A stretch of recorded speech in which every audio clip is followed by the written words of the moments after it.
All rise for the Pledge of Allegiance.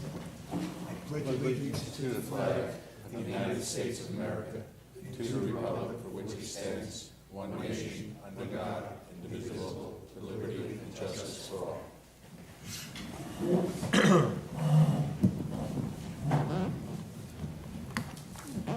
Good evening. Welcome to the Planning Board meeting of May 12, 2022. First on the agenda is Western Bluff Subdivision, 350 West Shore Drive. Mike, I don't believe you had any comments, correct? That is correct. It's on for a preliminary resolution. Rich? All comments addressing the preliminary subdivision or approval have been provided, and they are ready to have that resolution made. And you have the draft resolution before you, Mr. Chairman. Okay. Any questions from the board here? We looked at this a couple of weeks ago. I think it was noted that they are preserving as many trees as they can. The DEP has reviewed this and has approved it. Any other questions? If not, we need a motion to... Sorry? Public hearing? Yep. Oh, no, I'm sorry. It's just my mistake. Yep, okay. My mistake. I'm sorry. We need a motion to approve the preliminary subdivision. I would like to make a motion to approve the resolution for Western Bluff Subdivision, 350 West Shore Drive. Do we have a second? Second. All in favor? Aye. Thank you. Resolution. Is that all for the resolution? No. They did already. Oh, we did. That's not the problem. Just remember it's preliminary.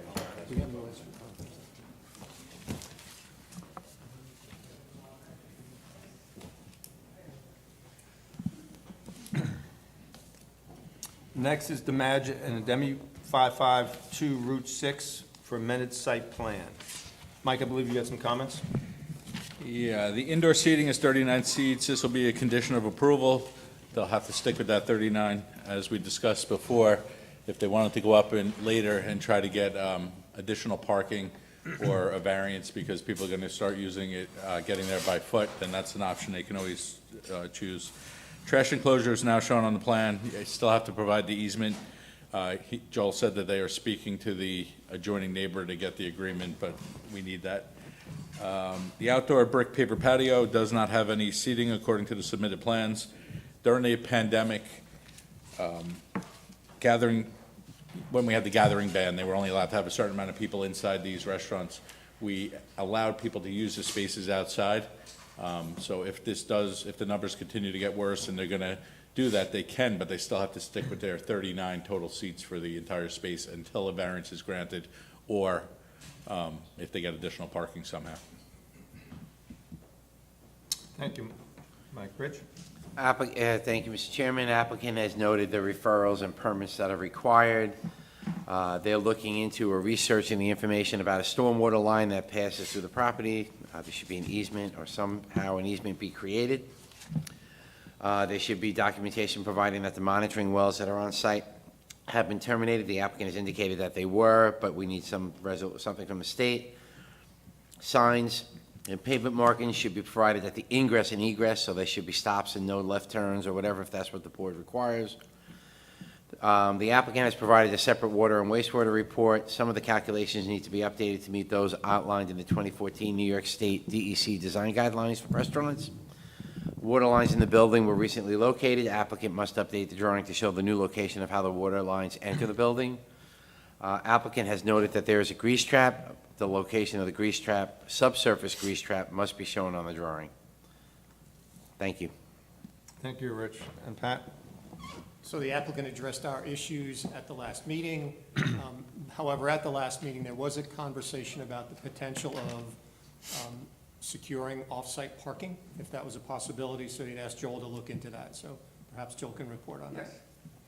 Yes. Just going down the line, as far as the health department is concerned, I submitted a letter or an email from the health department indicating that the health department has approved this building for at least 50 seats. Right now, we're just asking for 39, so as far as water and sewage, we're going to be under what was approved before, so that shouldn't be a problem. As far as the wastewater report, we got, all the information we got was from the Putnam County Health Department, so I don't know which other department you want it from.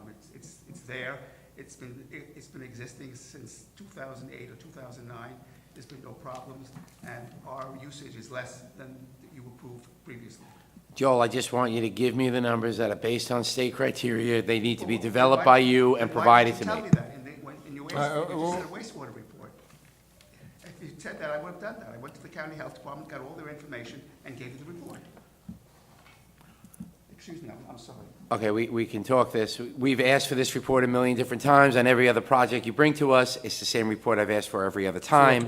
I need you to provide me the same type of report, Joel. Not just for this application, but for all our applications, I'd like to see a full and complete file on record. This has nothing to do with this one, but every applicant in front of us, every case in front of us should stand on its own merits. So, Joel and Rich, you guys, No, I have no problem. Just- If he had said, go to the state, I would have gone to the state. I went to the local. Just make Putnam sure County Health that- Department, and they gave me all the gallons per day. So I did exactly. just what- make sure we get the full documentation, so we have it that- on You have that file. report in your package. All right, well, Rich, Going other down the comments? line, I'll finish the rest of it now. We haven't got any comments back from the fire department.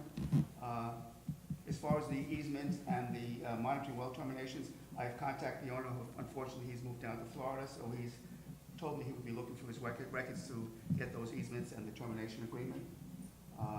The pavement marking and signs, we've marked on the drawing. I don't know if you want actual pictures of the sign, you can do that, if that's what you want. We'd like to see what the signs look like, I would think, It's, it just says, we don't have no left turn sign, but it says stop, so you stop before you leave the building. And enter only too, right? What's that? The building signs. Building signs are on the drawing. Okay. But you have enter only on the Route 6 side too, I believe, right? Yes. Make sure that sign is on the Yeah, plan. they're all there. That's fine, I'm just, But there should be a legend that identifies where they're located, the little uniform code that's typically used on these drawings. Is there going to be any pavement markings, stop, white lines in the parking lot, any of that going to be put in there? Again, that's the board if they want to see that. That's why the comment is in there. Typically, we would have them, you have a white line there to stop before you start pulling out into the roadways. Fine, no problem. Joel, can you take one of the microphones, please? Oh, I'm sorry. As far as the relocated water lines, if you look at the drawing, the location, or the location now that's there is what's shown on the drawing. It shows coming from the new box that they put out on Clark Place, and it shows where it enters the building. If you look carefully at the drawing, it's all there. The grease trap, I'll check to see what kind of grease trap they put in there, or has been in there, and make sure it meets your specifications. And as Mike said, right now, we're asking for approval of the 39, which is the parking. We have contacted, as Mike had suggested, which is a great suggestion, to see if there's any excess. There's a huge parking lot directly across the street from there. So we're trying to get in contact with the owner to see if he would be willing to, basically specify, 5 or 6 parking spaces so we could increase the occupancy of the building. Joel, who is that owner? I don't have it with me, but I think it's will- David Gilmore. I think you're right, yeah. I think it is. Yeah. So anyway, we're trying to contact him to see if he's be willing to do that. So I think most of these items seems to be fairly minor. If we could set a public hearing, as Mr. Chairman, you said last time, board is trying to help these people get started. And if we can set that public hearing, I think it's the the fourth Wednesday of May, we should be able to take care of all these items. Pat, we jumped over you. I see you didn't have any comments, but, He made his I comment. gave you my little 2 Yep. cents. okay. It was basically contacting the adjacent property owners. Hey, Mike, can you, I'm having a hard time understanding it, provide an easement that they have an okay to access a dumpster from the neighboring lot? Yeah, Why let do me- they need The to- dumpster's behind the building. Mr. Chairman, if you're looking at the drawing, it's easy to see over here. This is Clark Place. This is the adjacent property over here. And this is the driveway where, No, that's No, the building, Joe. here, I'm sorry, I'm looking at the wrong place. It's right over here. And this is Albano and Bevilacqua over here. As you can see, when you come off Clark Place, it gets wide, but it does get narrow, so to the point where a garbage truck passes by here, he's going to have to at least go over a couple of feet onto Albano's property in order to access the dumpster. Now, in the previous site plan from, I think, either 2008 or 2009, that was a requirement. So again, I'm having Mr. Michael, I forgot his last name, the present owner down in Florida to, again, hopefully will get me that information, because again, that 2008 site plan required an easement for Albano, and also what Rich was saying about the water line, the storm line that comes through over here. It goes from here, and then eventually it connects to a catch basin on Route 6, and then it goes, for some reason, goes across No, Route 6. you show the storm line going behind that dumpster, behind the building, and that's exactly where it is, Joe. Say it again? Yeah, you got it. The storm line, right, it's on the plan. Yeah, isn't it? it's here, yeah. Yeah. Yeah, it's right here. This is the storm Yeah, line. I- This is the easement we're talking about. I know. The water line goes into here now, not over here any longer. The water line enters the building right here. Oh, this is what I had, all right, we can change that. As far as the storm line, as Rich said, goes on to a catch basin on Route 6. But I believe that was also part of the 2008, so it's just a matter of researching If where it there's a is. 2008 easement, does that matter to us, in the sense, doesn't it need to be refreshed with the new ownership? So not, it depends. We have to Well- take a look at the language of the easement, so Joe would have to take a look at it. Theoretically, the meets and bounds of the description of it wouldn't That can, also, it's the same owner as in 2008. Joe, It hasn't changed. isn't it on file with the county clerk? Yes, I figured the easiest, hopefully the president could find it very quickly, but if not, Yeah, we I can mean, check you with the just go county down clerk. and get Of it, course, sure. thank you very much, yeah, absolutely. I'm not telling you anything you didn't know. Well, but I always try to get the Yeah. owner first, I think is. Do you have an is a updated courtesy. survey? What's that? An updated survey? Because that could be shown on there as well. No, the only survey we have is from back in 2008. You're right. But, no, there's been no update. Nothing, again, the layout hasn't changed, so. But I will take your Comments, suggestion questions and from call the the county clerk. board?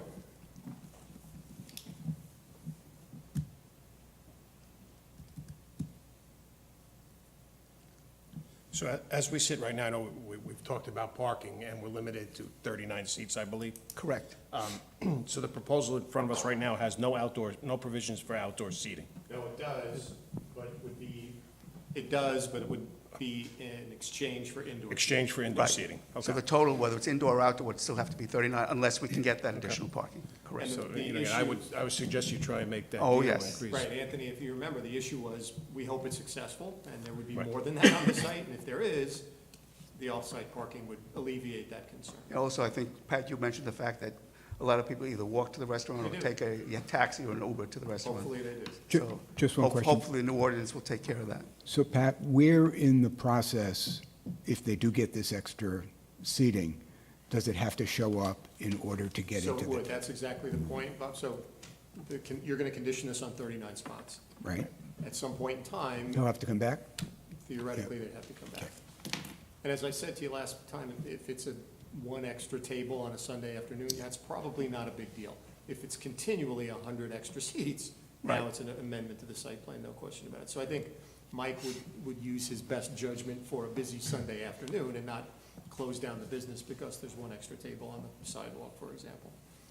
But I think, as you said, the best thing would be to try to get those extra parking spaces. That would solve. That's the real issue. That's Yeah. a practical issue. Yeah, because you want to leave outdoor patio furniture at least 3 seasons a year, if not Yeah. all year, right? And then, Or show it and go for the variance. If you show the seats and you go for the variance and get the variance, still, you're good to go. If you get the parking, Again, then that's going to delay us another 2 months. That's the 1 problem. month, but yes. Well, no, because we can't get until the June meeting, then we go into July for public hearing. Yeah. So so just to be clear about the process, they should open the business, and God bless them, I hope it's successful. In 3 months, come back, Yeah, get the exactly. variance. We're gonna ask Again, for also, 10 more Michael, too, tables. Or have till the documentation agreement that they with, secured additional parking. with Gilmore, that And by could then, take a month. You'll or be, two. you'll be up and operating, everybody will Yeah, be happy. so, exactly, that's the idea, try to get us operating. Hopefully it'll be successful, and hopefully Mr. Gilmore will help us with some I additional mean, parking. I do feel a lot of people walk in there. I mentioned last time, my wife and I walked in there with Brooklyn Cafe. So when you see, if you see the Brooklyn Cafe today, around the corner, a lot of people walk into there. Right. Do we have a motion to schedule a public hearing? However, I like to add that it's contingent upon the, the comments are addressed. So Right. there's still a few things, and we're not gonna go any further than a public hearing if we do not hear back from you on a lot of these issues, whether it's the grease trap,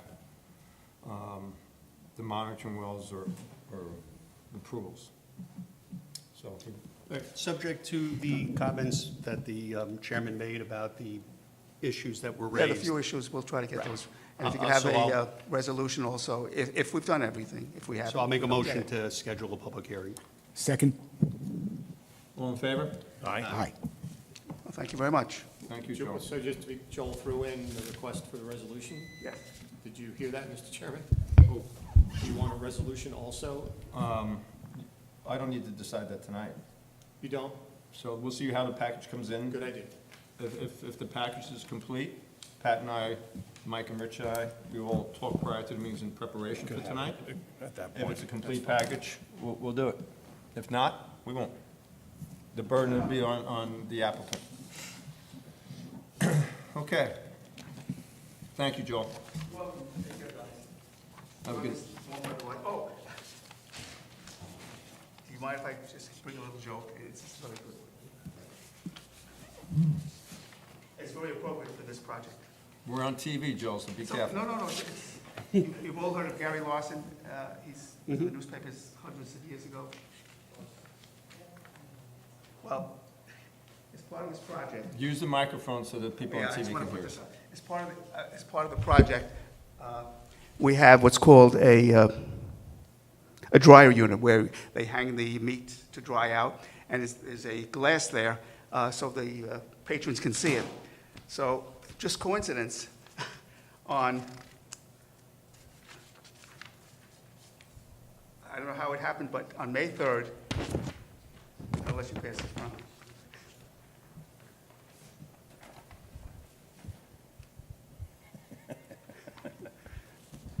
You should read this into the. I will, for I the will. TV.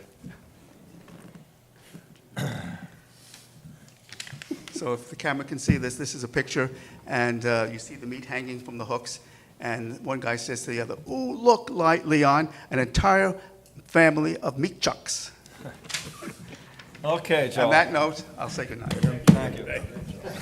It's always entertaining. I'm glad you didn't tell us that before we approved it. You might not, you might have not got the motion. This was a kids' table. This was a kids' table, that's a room we don't get to look at. Not you guys right at it, I see. He was keeping, he's going home. I'm the clerk. Rich couldn't Next, wait. He couldn't next wait on to the, see me. next on the agenda is Platinum Propane, 1035 Route 6 for a site plan. Mike, I believe you had some comments? Yeah, the applicant provided a definition of the property from National Propane Gas Association. It will not be a terminal. The property will be classified as a plant. A plant is a facility for bulk storage of LP. A terminal is defined as a larger facility for the transport, processing, and short-term storage of LP. This is from their application, not something that I found. The applicant states the NFPA 58 allows burying of 30,000 gallon tanks, and will be working with a company that will submit all necessary information for the propane system. One loading space is now provided. Provide a floor plan of each floor in the building, the front building, the filling station, and the lean-to. Once the floor plans are submitted, I can determine if additional variances are required from the ZBA. And there are so far 2 variances that are required, front yard and minimum floor area. Thank you, Mike. Rich? Thank you, Mr. Chairman. As the applicant has noted, the referrals and the permits that are recommended or needed. They provided the stormwater pollution prevention plan, which is currently under review. They provided traffic and vehicle movement plans. They should provide all site distance calculations. They have provided the calculations, but they may need to be revised upon review by the New York State DOT, because you're doing the opening. You have to provide a driveway profile. The applicant has indicated the profile will be submitted with future submissions as they work with the DOT. Traffic study for this site must be performed. The applicant has requested not to perform a traffic study as the project does not meet thresholds and will be reviewed by the DOT. Additional information regarding the thresholds should be provided is the comment I have for this. Or if the board wants it, they can require a traffic review. They will be required to provide a stormwater maintenance agreement. They will be required to provide performance bond and associated engineering fee.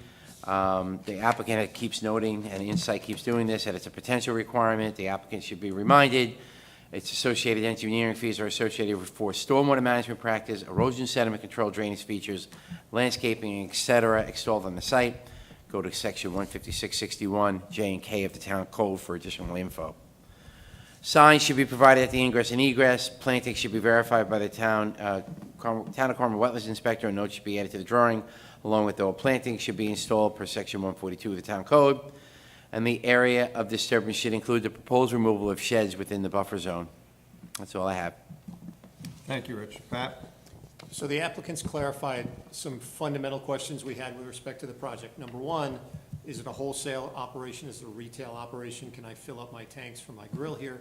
The answer is it's a wholesale operation. It will not have retail sales. So that would be a condition of approval if you want to get there on that. There was a question about the driveway and site distances.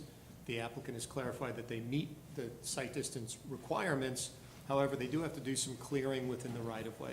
So it has to be coordinated with the DOT. It's still their right-of-way. So even that clearing needs to be coordinated with DOT. They have also clarified the number of trucks, delivery trucks, that they would have on the site at any one time is 3, not to exceed 4. So that gives you an understanding of the nature of the volume of the operation. That would also be a condition of approval, no more than 4 vehicles on the site at any one time. So the applicant should be made aware of that. They would have about 1 bulk delivery trip a week. So to Rich's point about a traffic study, the volume of traffic from this facility would be fairly low compared to a retail facility where it might be far greater than what they're indicating. Again, conditions of approval, they would have to live with that. They have updated their landscaping plan. It's a much improved landscaping plan compared to what was provided originally. The concern that Mike raised earlier about the underground storage tanks, the applicants indicated they'll get whatever permits they require. However, we don't know if those permits have restrictions, limitations, setbacks associated with them, which may affect the site plan. So the applicant's saying, we'll get those permits. We should know what's involved in those permits. So if you can tell us if there are, in fact, setbacks or things like that that would affect the site plan, we ought to know about that. Most of the other issues were addressed. You did indicate the location of lighting, but as we said last time, lighting is a concern because you may need extraordinary lighting for a facility like this. So you've shown us the location, but not the illumination levels and the fixtures, so we need details of that lighting. And the objective, again, downward directed, shielded, not affecting neighbors, so we need the details of that lighting plan. And that's it, Mr. Chairman. Thank you, Pat. Comments from the board?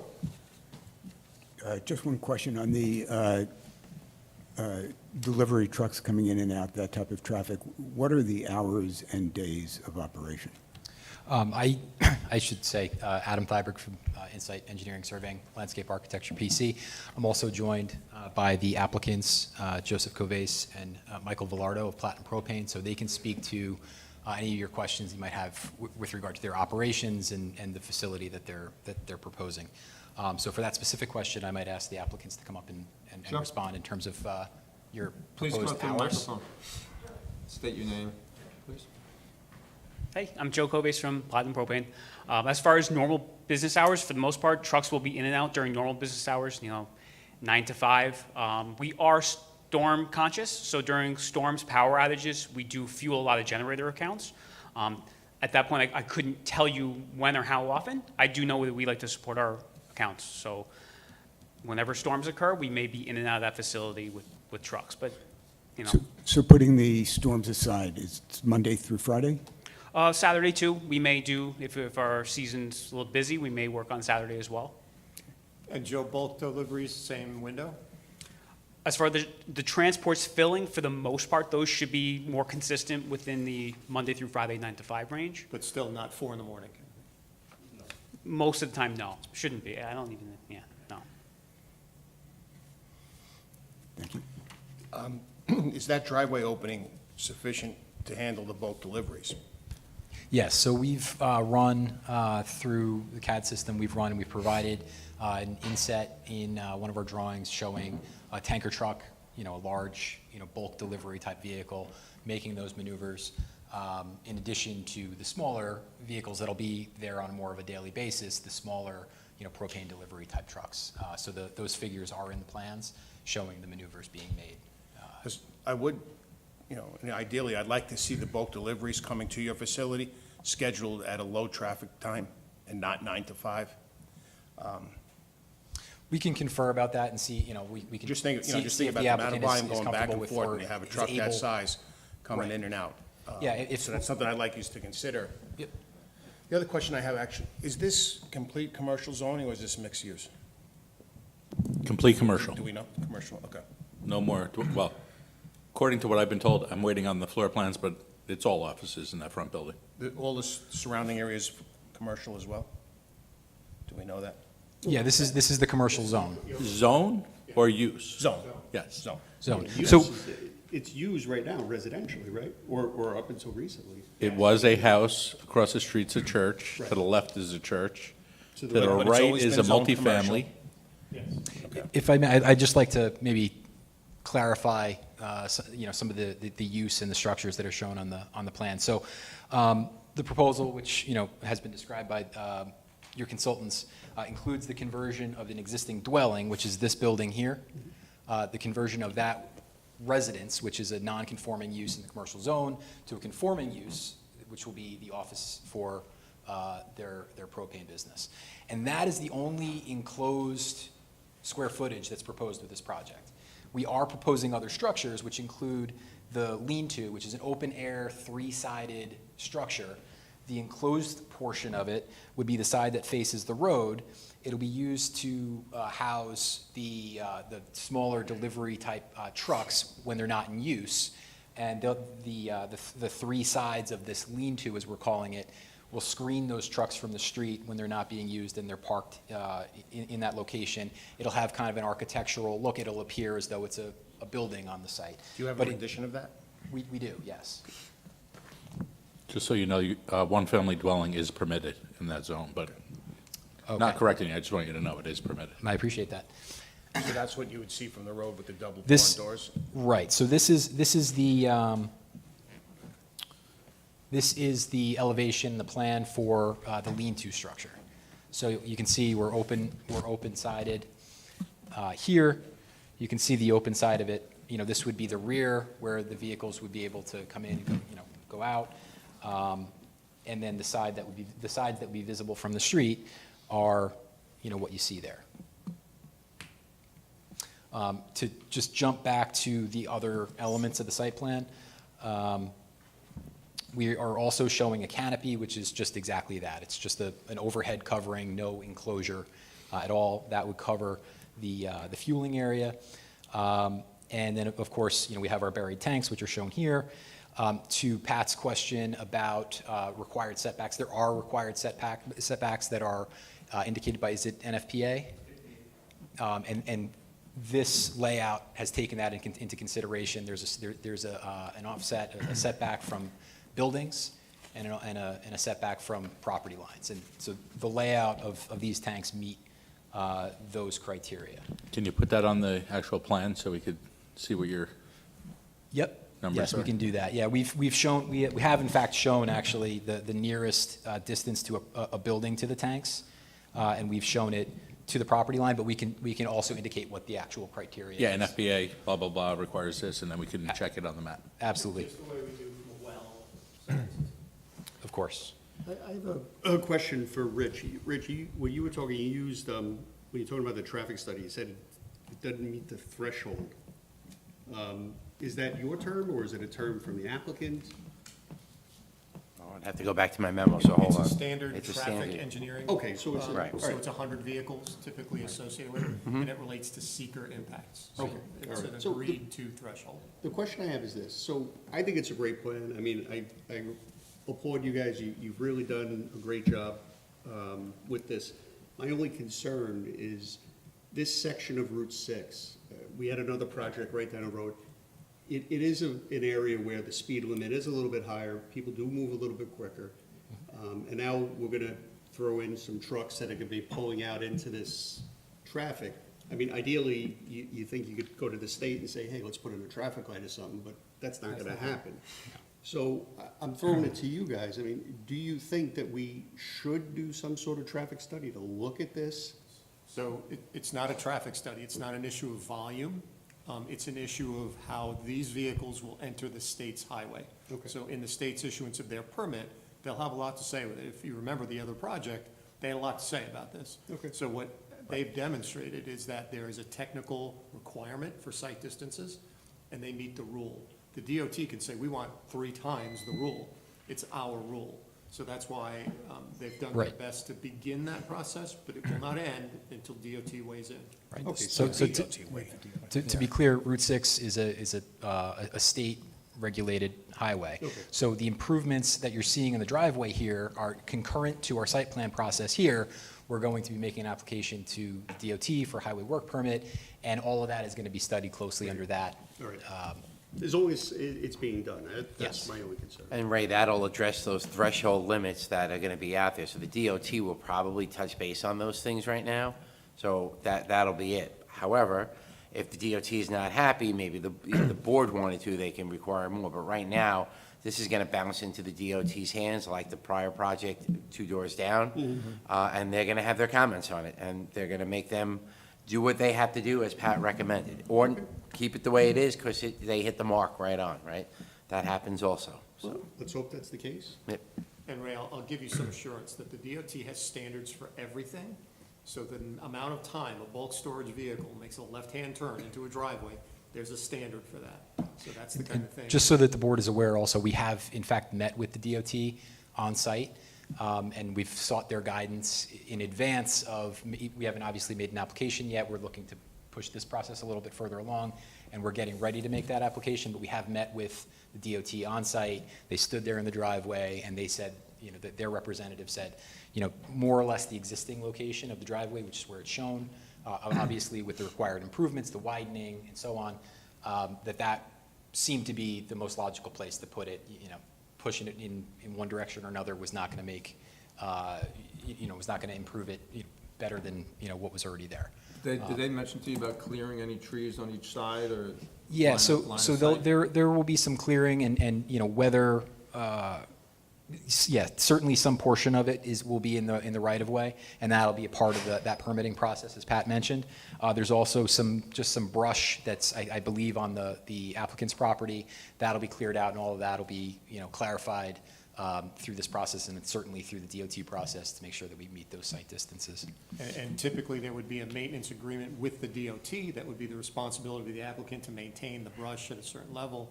So the as you know, the DOT takes these things very seriously. So I think we're in good hands as long as the applicant's cooperating with the DOT. Rich and I and a few others met the DOT a couple doors down from you in the past.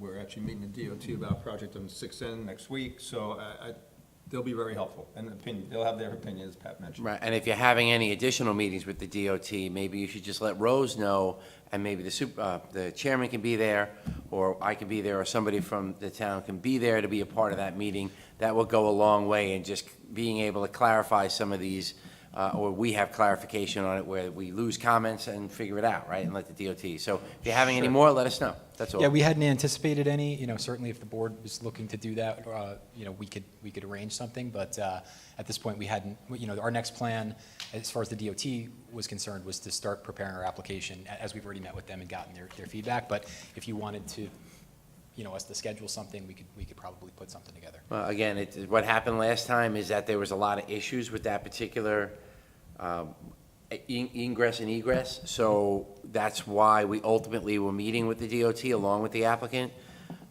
If that's the case here, and there's gonna be pushback after you submit your application, you know, maybe you have us show up and be able to talk to them. Not that we made any changes to it, we heard what they had to say, and ultimately, we agreed with what they had to say once they explained it to us also, right? So the applicant on the other one was not happy because it was a lot more work. It is what it is, right?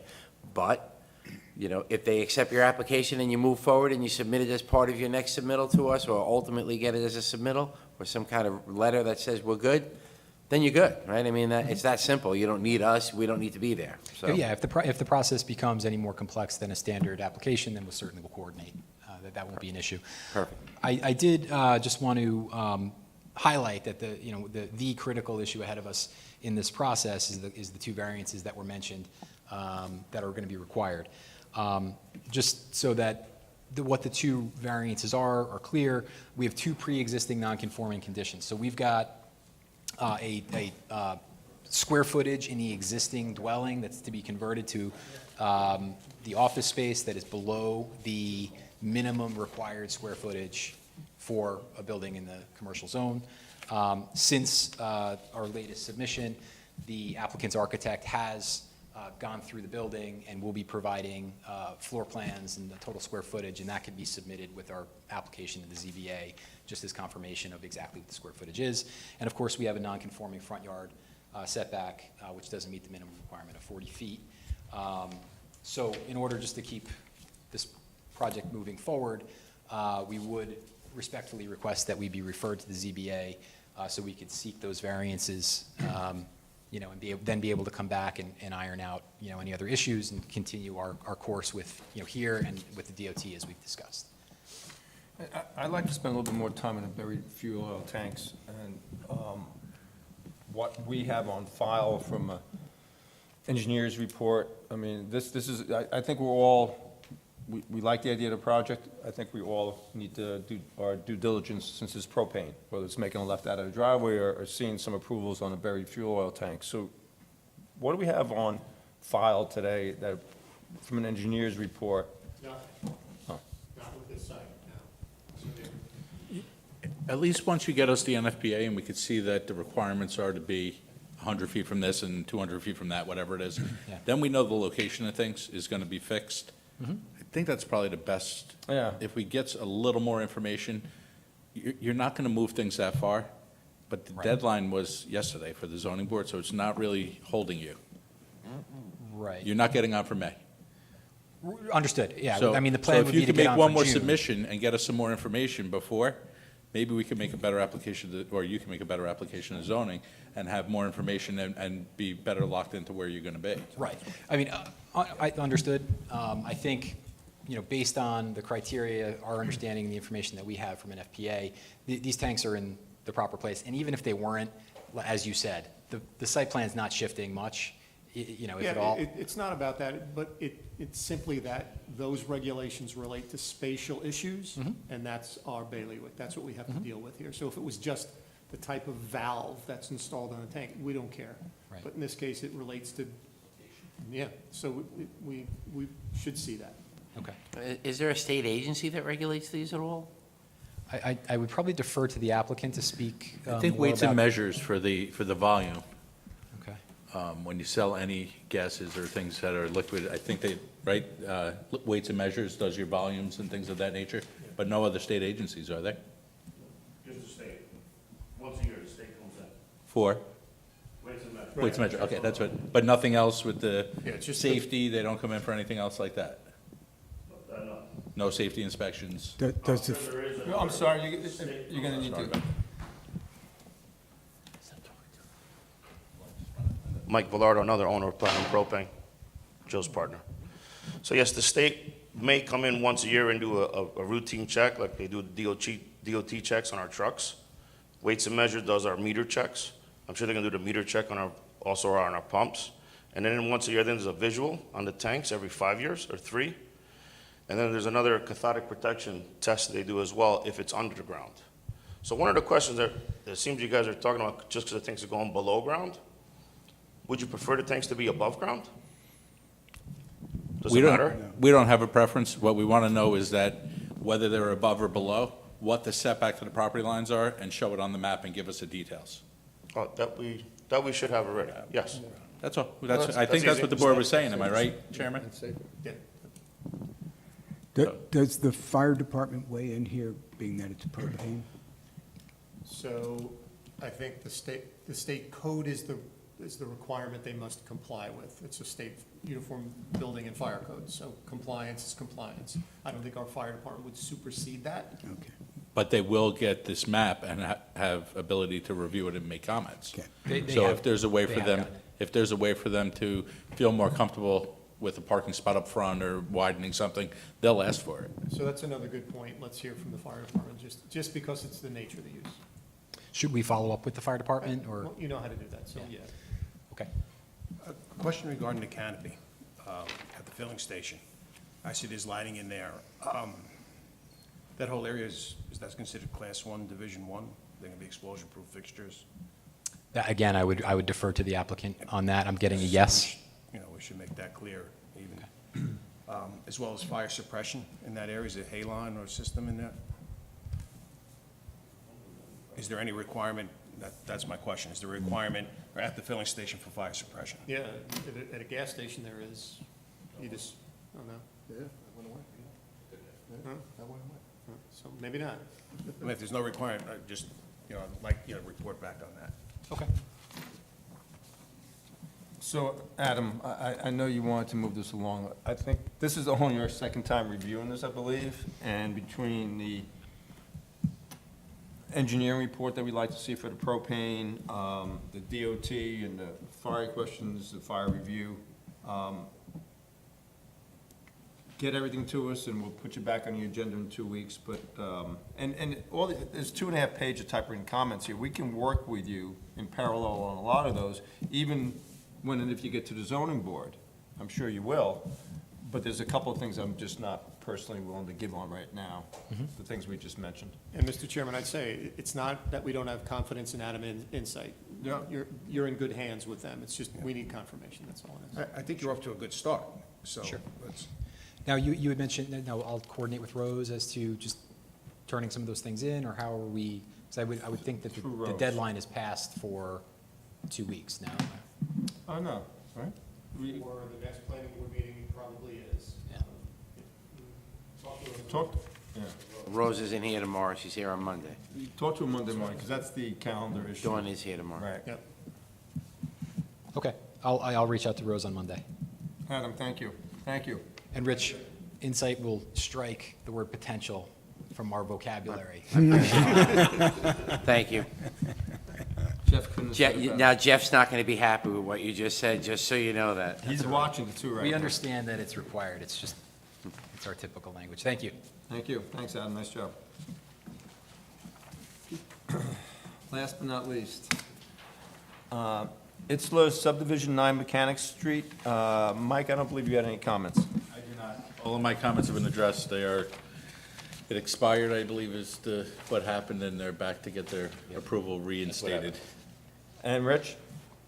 We have no objection to granting the final subdivision extension, just the board knows it does not contain the performance bond or inspection fees, town of highway or town of Carmel water and sewer commitment, permit approvals as of yet. I had a note in there that they're still seeking coverage under the state's general stormwater permit. I don't know if that's true or not, but that's something that doesn't take much to get. They've already submitted the SWIP. That's been approved. It's just a matter of, it's ministerial to get paperwork into the state at this time. And Pat? I don't- No objections, Mr. Chairman. This is a final, reapproval of final approval. It's 180 days? It would be, yes, 180 180 days, days for reapproval, yes. So do we expect anything to happen in the next 6 months? As far as the permit, or, As far as the, all the recreation fee I will pay, and I'm working on getting the plans for a permit. I think he's referring to getting the map signed and doing the final Oh, yeah. subdivision plat. Yes, okay, yes, it will be Yeah. signed. good. Any comments? If not, we need a motion to grant final subdivision, 6 months. I'll make a motion to grant a 6-month extension of the final site plan approval. I'll second. All in favor? All right. Thank you. Yep. Yeah. Okay. For the record, yeah. I'll clarify my motion. Instead of saying 6 months, I'll say it's a motion for a 180-day extension of the final site plan approval. It's just that's what it says in the code, Yeah. and if we're consistent, that's all. You're right. I'll second. I hate them. Thank you. And Rose distributed minutes from April 14th and April 27th. Do we have a motion to approve those? I made comments on one of them for the other meeting. I wasn't here. so Which I one made are you a- approving? I think the 14th. Okay. Do we have a second to approve the minutes of April 14th?